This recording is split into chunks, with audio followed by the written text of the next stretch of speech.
66 years old, and he spent a lot of time with us. And he really was able to do two things which have been very meaningful for me. On one side, always try and stimulate curiosity.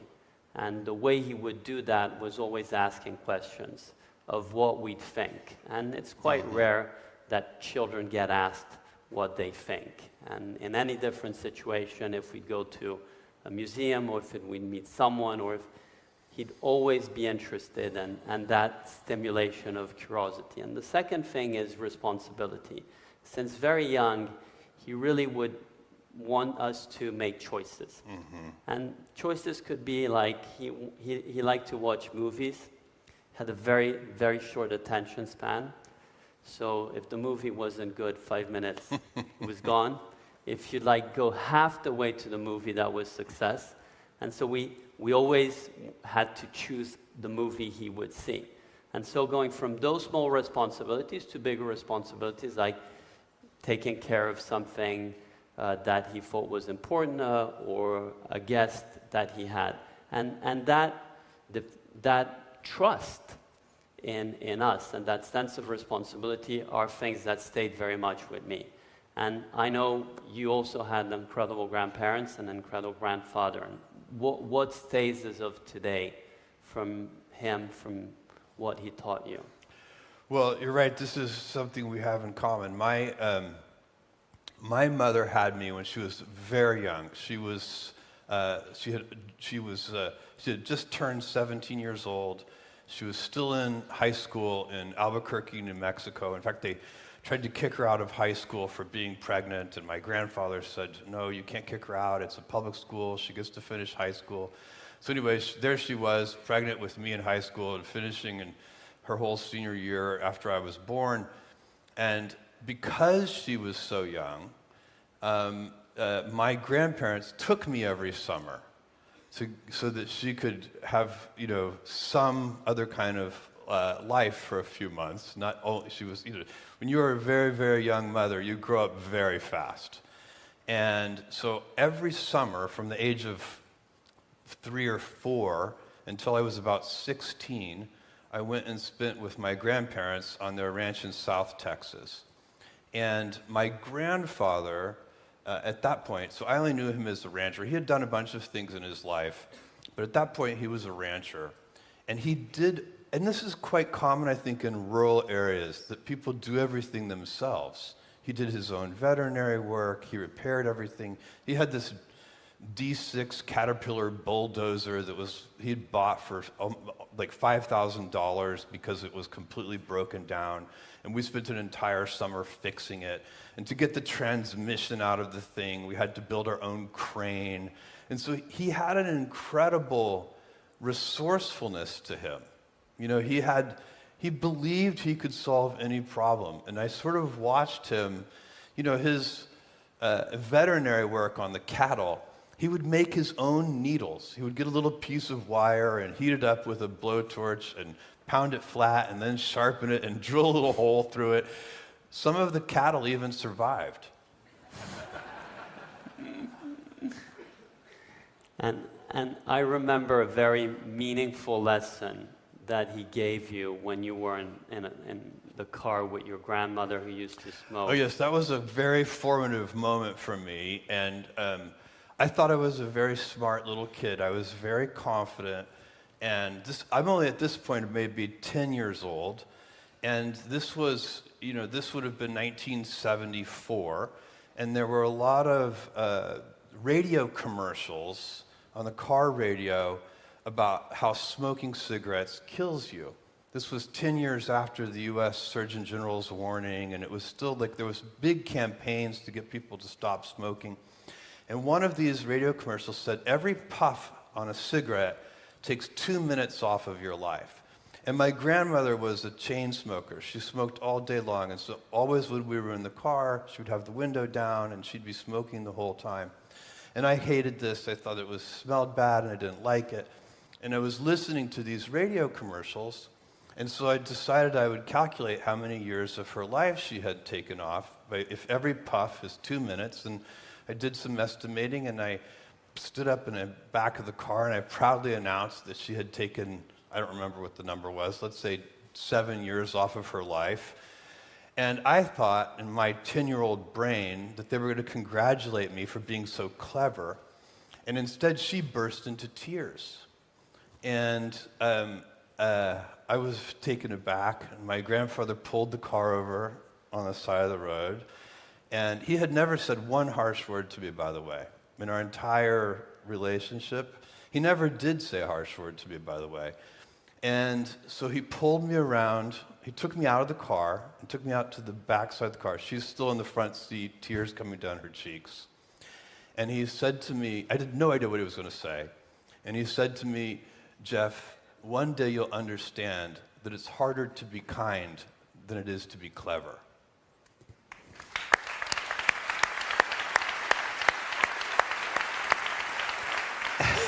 And the reason I think this is a very meaningful lesson is because there's this idea that technology is clever but not kind. Yeah.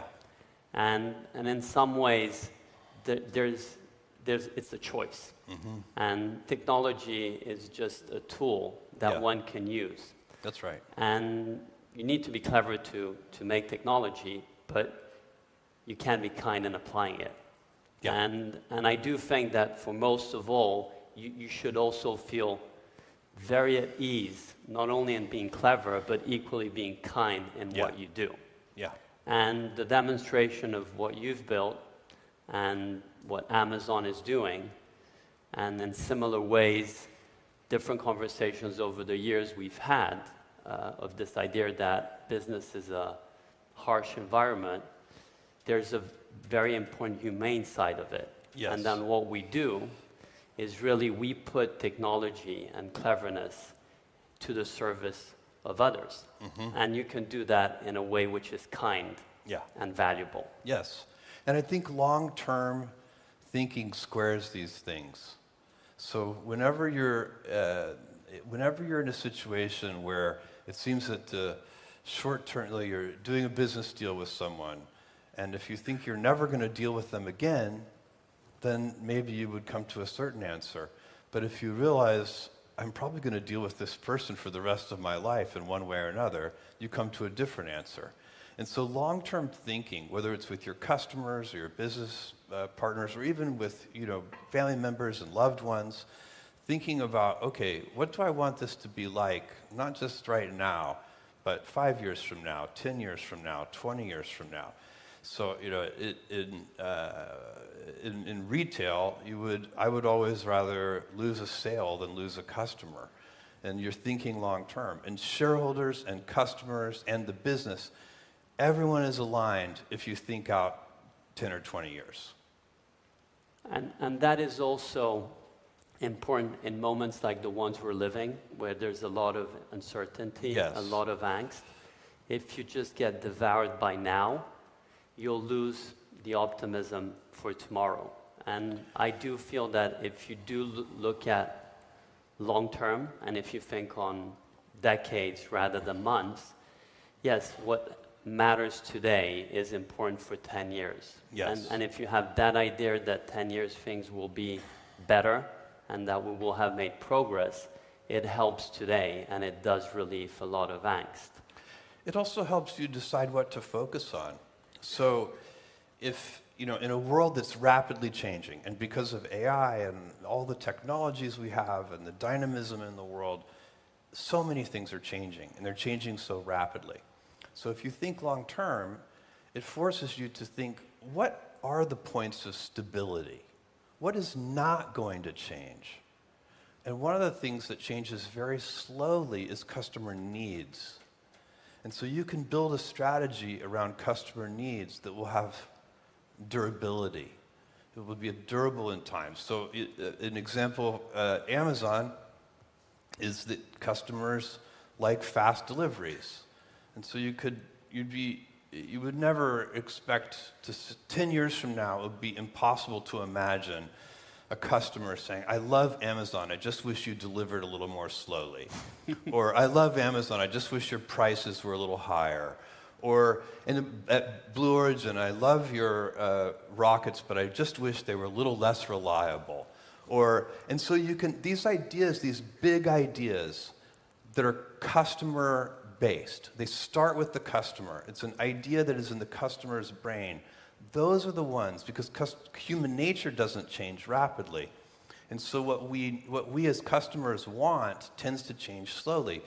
And if you base your energies and direction and strategies and tactics, everything that makes a company effective around those customer needs, then you can change the details of how you get there all the time, because the world is changing so rapidly. The technologies will change, your competitive set will change, everything will change except those needs. And so that's another way that long-term thinking is protective, because it forces you to think about the real customer needs, to center those as your big ideas, and then put energy into them in 100 ways, and to be very dynamic. I'd always say be stubborn on the vision and flexible on the details. And you have to be, because the world is changing, and you change your mind. I've noticed that people who are right a lot change their mind a lot. People who are wrong a lot are very stubborn on the details. And that is also self-awareness of how reality is, rather than how one would want it to be. This is so true. You know who's undefeated? Reality. Reality wins every time. It's a completely undefeated. Yeah. And I think this is really important, particularly to who is starting their careers, to make sure that reality is really key in what you do. And the other part that I think is really valuable, Jeff, and today we wanted to speak about dreams and to be able to be dreaming and be building. And sometimes you just dream, but you're not able to build. Other times you just build, but can't dream. And a lot of people know you as a founder, as a builder, but the reality, and I've been fortunate to know part of that reality well, is the inventor. And Amazon was an invention. Mm-hmm. Blue Origin is an invention. Mm-hmm. And there are many inventions that you've been making, and that's what really is interesting for you. How can you make sure that as you invent, and one of the main topics that we've discussed is how it's important to wonder, mm-hmm. how it's important to explore. Mm-hmm. But as you invent and you wonder, how were you able not to get lost? Well, that is such a good question, and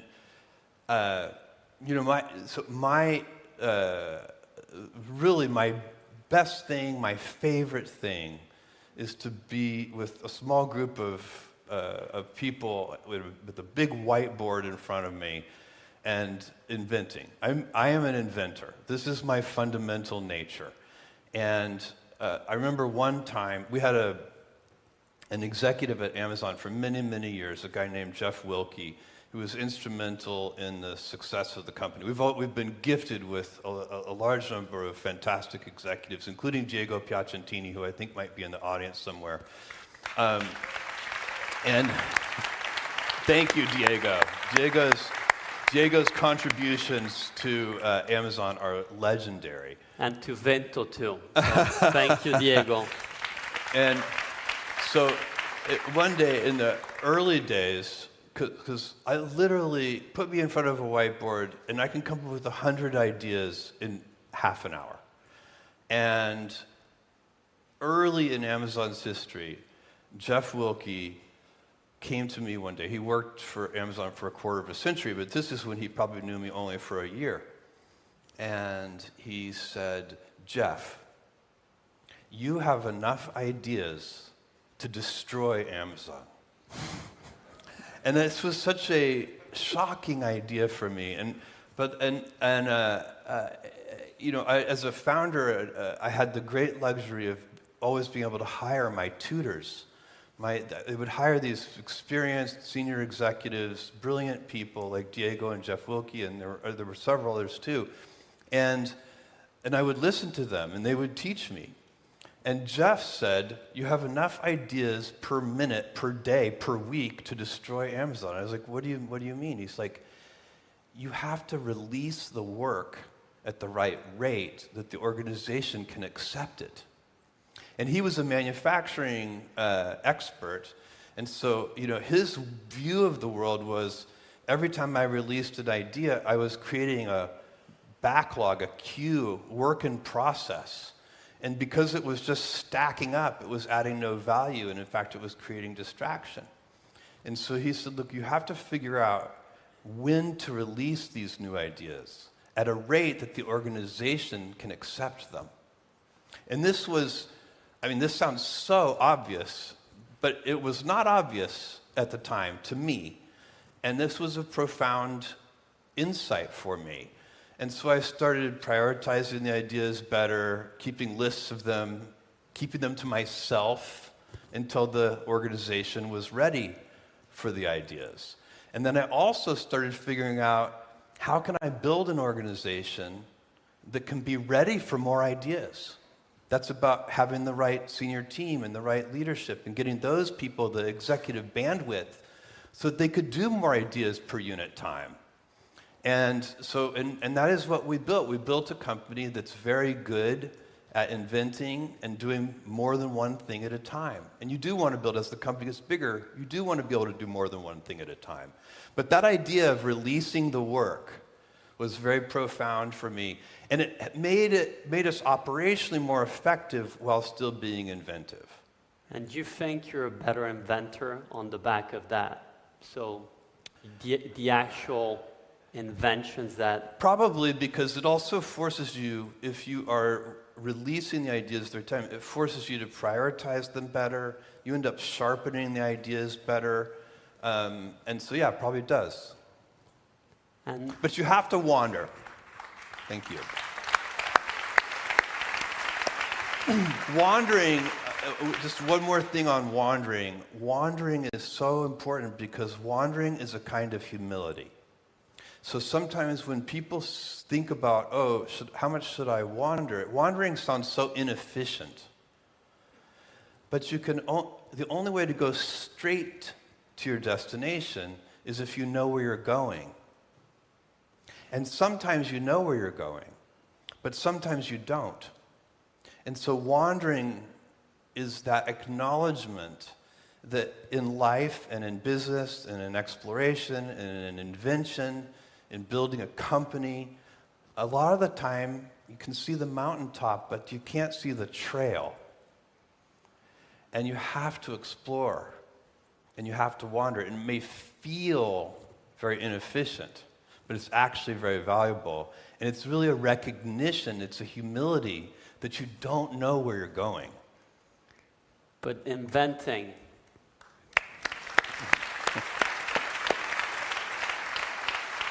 But inventing has a dose that is not efficient.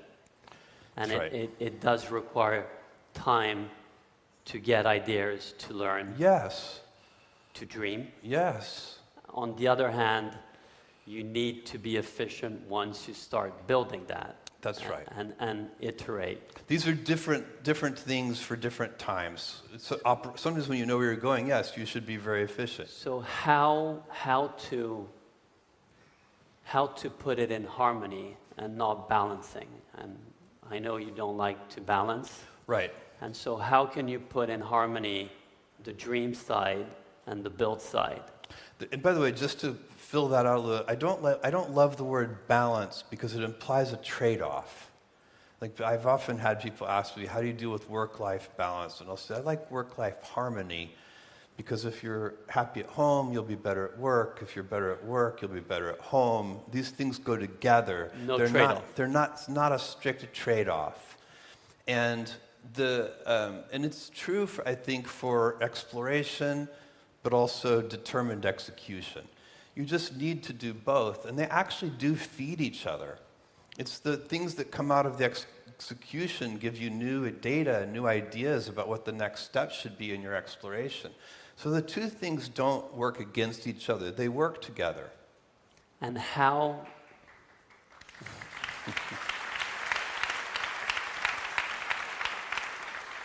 So how would you advise young founders in practical terms to be able to be in harmony with both? The touchstone, the thing you always go back to, is those customer needs. So that's the only way that I could advise any founder or entrepreneur, is to deeply understand what are the big ideas that their customers want. And you should ask them, ask your customers, but it's not sufficient. You also have to invent on their behalf, because the biggest breakthroughs, the most important ideas, customers don't know to ask. They don't know to ask for those things. That's why Dream. you have to dream, and you have to use your intuition and your gut and your heart. All of the data that gets used in business is essential. If you're in business and you're not looking at your data, trust me, your competitors are going to beat you. But if you're only looking at your data, you also will not win, or at least not win big. Because the most important decisions that every person makes when they're building something new is made with intuition. You cannot prove it, but you have an instinct and a hunch. And then you'll pay attention. If that turns out to be wrong, it won't be a big deal. You'll correct. I'd like to go back in the future, 25 years ago. I was studying here in Turin, not very far away in the engineering school. It was the miracle of internet and mobile phones together. I was actually doing a startup called Ciao Web, which was a portal. There were many portals. Portals were also being financed by vendors who were selling you technologies and financing that technology. And e-commerce was going to be everywhere. Penetration rates seemed incredible. The speed at which that was going to happen was imminent. And it was exciting and incredible, and Amazon existed, and it was already a public company then. And then it just blew up. Everything blew, and you had the internet bubble. Today we have similarities with AI, and we have this incredible sense of optimism and excitement, and everything is going to be there now. How do you feel about this moment, and what do your instinct, taking us back 25 years ago, can help us detect? Because my instincts are of caution. Mm-hmm.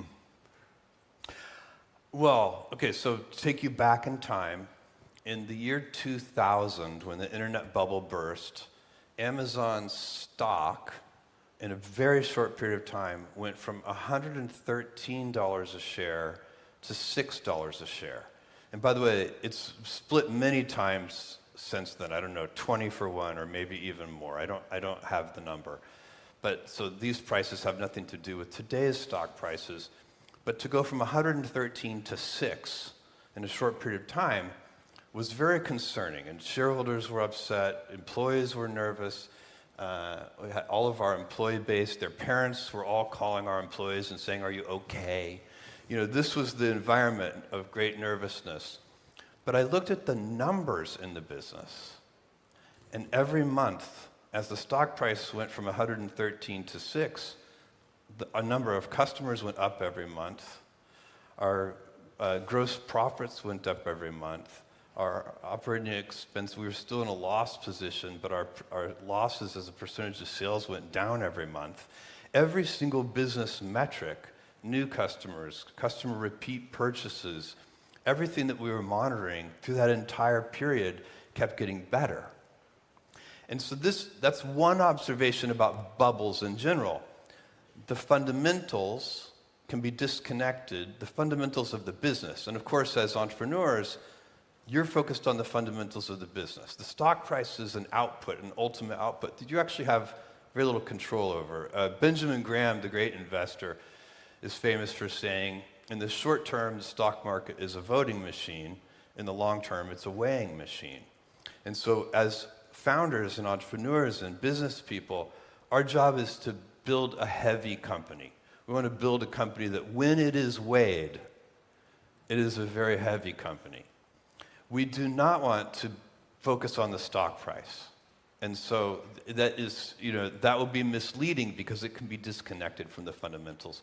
And when bubbles happen, so that's one thing that happens. The second thing that happens when people get very excited, as they are today about artificial intelligence, for example, is every experiment gets funded. Every company gets funded. The good ideas and the bad ideas. And investors have a hard time in the middle of this excitement distinguishing between the good ideas and the bad ideas. And so that's also probably happening today. But it doesn't mean that anything that's happening isn't real. Like, AI is real, and it is going to change every industry. In fact, it's a very unusual technology in that regard, in that it's a horizontal enabling layer. Today we talk about AI first companies like OpenAI and Anthropic and Mistral and so on and so on and so on. There are so many startup companies that are kind of AI companies of various kinds. And that's normal for this phase. But that is not the biggest impact that AI is going to have. The biggest impact that AI is going to have is it is going to affect every company in the world. It is going to make their quality go up and their productivity go up. By every company, I literally mean every company, every manufacturing company, every hotel, every, consumer products company, et cetera, et cetera, et cetera. And so that is hard to fathom, but it's real. There is no doubt. We don't know how long it will take exactly. We don't know how quickly that transition will occur. And it'll probably occur at different rates in different industries. But that is very real. Now, what the stock market does, which is when we think of bubbles, we think of valuations and market caps and things like this, and how many billions of dollars are being invested in these 6 people at a $20 billion valuation, even though they just started yesterday, right? That's very unusual behavior. Investors don't usually give a team of 6 people a couple of $1 billion with no product. It's rare, and that's happening today. But the great thing about industrial bubbles, this is a kind of industrial bubble, as opposed to financial bubbles, and I'll tell you what I mean by that. If you go back, like the 90s had a biotech bubble, and there were a bunch of pharma startup companies that were designing drugs and using new techniques, and the world got very excited. The investment world got very excited. As a group, they all lost money, but we did get a couple of life-saving drugs. A bubble like a banking bubble, the crisis in the banking system, that's just bad. That's like 2008. And so those bubbles society wants to avoid. The ones that are industrial are not nearly as bad. They could even be good, because when the dust settles and you see who are the winners, society benefits from those inventions. They still get those life-saving drugs. And that's what's going to happen here too. This is real. The benefits to society from AI are going to be gigantic. And if we go back 25 years ago, when the internet was in that bubblish moment, no one would have predicted a lot of the industrial benefits of that industrial bubble. And the fiber, huge investments that were put in infrastructure. It's a perfect example. That all of that fiber optic cable that got laid, and by the way, the companies who laid all that cable went out of business. They literally went bankrupt. But the fiber optic cable was still there, and we got to use it. And the telco companies who owned the customers and who had a very strong moat ended up not being the companies that emerged. That's right. And a lot of the infrastructure that was laid for e-commerce ended up actually working. Yes. And in some ways, what is really important in the moment we're living now is, on one side, to be extremely optimistic that the societal and beneficial consequences of AI, like we had with internet 25 years ago, are real and there to stay. 100%. And by the way, it's not even just AI. We are all gifted, everybody in this room, we're gifted to live in a moment of time when there are multiple golden ages going on. So space travel is in the middle of a golden age. AI is several different things, by the way, middle of a golden age. Robotics, middle of a golden age. It's extraordinary. There's never been a better time to be excited about the future. And as I said earlier, thank you.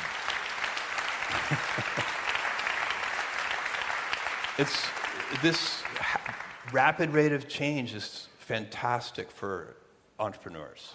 And I think what's really important of what we just discussed is, on one side, to decorrelate the bubbles and their bursting consequences that might or might not happen from the actual reality. Exactly. And that if you look at AI similarly to the internet or similarly to electricity, it's going to be broadly diffused. Correct. And it will go everywhere, and everyone, from us as people to companies, will be using it and benefiting from it. That's right. And so we need to just be extremely open in being able to adopt it, and not necessarily think like back in the days that electricity was only going to be applied for light bulbs, or electricity was only going to be applied for a fridge. Civilizational abundance comes from our inventions. So 10,000 years ago, or whenever it was, somebody invented the plow,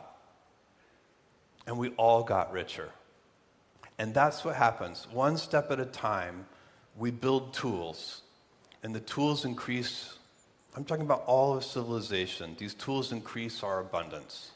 And that pattern will continue, and AI is a gigantic part of that. Space travel is going to be a big part of that. I don't see how anybody can be discouraged who is alive right now. And as we come to a conclusion of this talk, though I would have enjoyed to continue it for much longer, Jeff, the future we have ahead, and as you said, we should be very encouraged by its future. And we had during these days a lot of what's happening, which is at the intersection of software and hardware, or at the intersections of bits and atoms. And we had here one of our companies, CNH, the CEO Garrett spoke about tech and iron, agriculture equipment, and how that's becoming very different, and somehow these are becoming robots. Yeah. Cars, we had Archer company we're associated, and how cars are becoming flying cars. The reality is, my daughter Vita, who's here, was very disappointed when I showed her a flying car, which is a child of a helicopter and a drone, and it's not actually a car that then flies, but it will happen.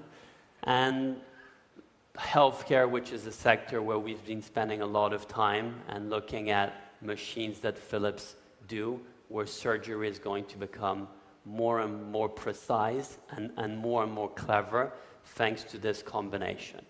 We are in Turin, which not only has its roots in cars and automotive, but also in aviation and space. Because from the engines that were applied to cars and multiple machines, trucks, agricultural equipment, they also went in planes and ultimately on rockets. And combustion will stay on rockets. Yeah. And we have a very strong base here in Turin, a lot of companies, a lot of excitement. You're spending a huge amount of time in Blue Origin. Yeah. Very few people know how hard you're working on it. And the truth is, you haven't really stepped down. On the contrary, you just went much faster forward. Can you tell us a little bit about how the world looks like 10, 50 years from now? Well, so I am working very hard on Blue Origin. I'm working very hard on AI. I'm the least retired person in the world, and I will never retire because work is too much fun. It will never happen. And Lauren is, you're for it. She knows it makes me happy. And so look, Blue Origin, we're at the end of this month, or maybe the first week in November, we're going to launch our New Glenn vehicle, and we're sending NASA's Escapade satellite into orbit around Mars. So that's about to happen. We are building a lunar lander that is going to land on the moon here in just a few years, and also very exciting. It's hydrogen powered. We developed being 20-degree Kelvin, very, very cold, 20 degrees above absolute zero, 20-degree Kelvin electric-powered, solar-powered cryocoolers, so that we can keep liquid hydrogen liquid and have it be a storable propellant in space. This is very hard to do. We already have made amazing progress on it, because hydrogen is the highest performing fuel for rocketry, for space travel, but it has this problem that it has to be kept so cold that historically it hasn't been able to be used on deep space missions because it just boils away. So we're solving that problem, making hydrogen a storable fuel. We are doing R&D into how to build solar cells from lunar regolith on the surface of the moon. Because if you're going to go to the moon and stay on the moon, you need to be using the resources of the moon. You need to be harvesting the moon to make that cost effective. So the moon will be a launch pad. The moon is a gift from the universe. It's so close to Earth. It's only 3.5 days away. We can launch and get to the moon anytime. Unfortunately, to get to other planetary bodies, they have very rare launch windows. Mars, you can go to Mars once every 26 months or so. And so the moon is really a gift, and it has a very low gravitational field, only 1/6 of Earth's, which means it takes about 30 times less energy to lift a kilogram of mass off the moon than it does to lift it off the Earth. So we can use the moon as a rocket fuel depot to go to the rest of the solar system. One of the things that's going to happen in the next, it's hard to know exactly when, it's 10 plus years, but I bet it's not more than 20 years. We're going to start building these giant gigawatt data centers in space. So these giant training clusters, those will be better built in space because we have solar power there 24/7, and the solar power there are no clouds and no rain, no weather. So you can build. We will be able to beat the cost of terrestrial data centers in space in the next couple of decades. And so space will end up being one of the places that keeps making Earth better. It already has happened with weather satellites. It's already happened with communication satellites. The next step is going to be data centers and then other kinds of manufacturing. And will we be able to travel on Earth faster? Yeah, I think so. Eventually, this is very challenging. This kind of hypersonic travel on Earth, Up and down. The point-to-point ballistic travel. It doesn't break any laws of physics. It's difficult in some ways. Rockets tend to be very noisy, so people probably don't want them like in their downtown areas. So we'll have to figure out exactly how that works. But there may be other ways of doing hypersonic travel too.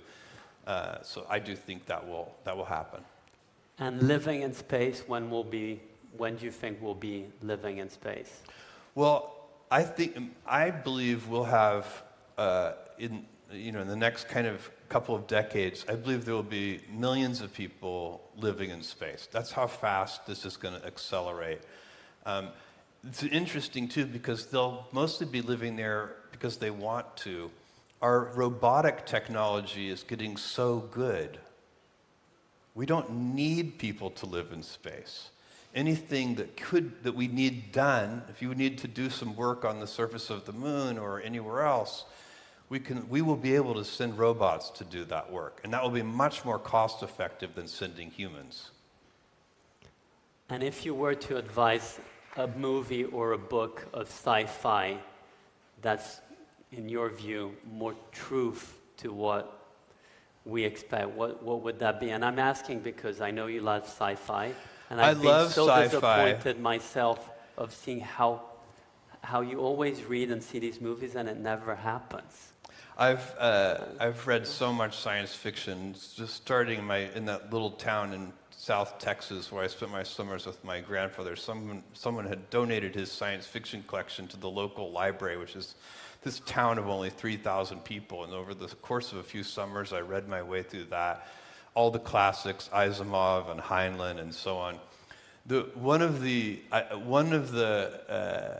Something that I would recommend is the Culture series, only because it has such an interesting utopian take on the intersection of humanity and artificial intelligence. And I think there's so much talk about that right now. Not that this is the way it's going to be or anything, but it's just a very interesting way to think about these super intelligences. We didn't have time to talk about that, but I find so many people nervous or anxious or even a little discouraged or depressed by thinking about these coming, right now computers can easily beat us at chess. Once they can beat us at anything, do we have meaning in our lives? I think the answer to that is 100% yes. We will still have meaning in our lives. Grazie. Thank you. Thank you, Jeff. Thank you. Thank you, John.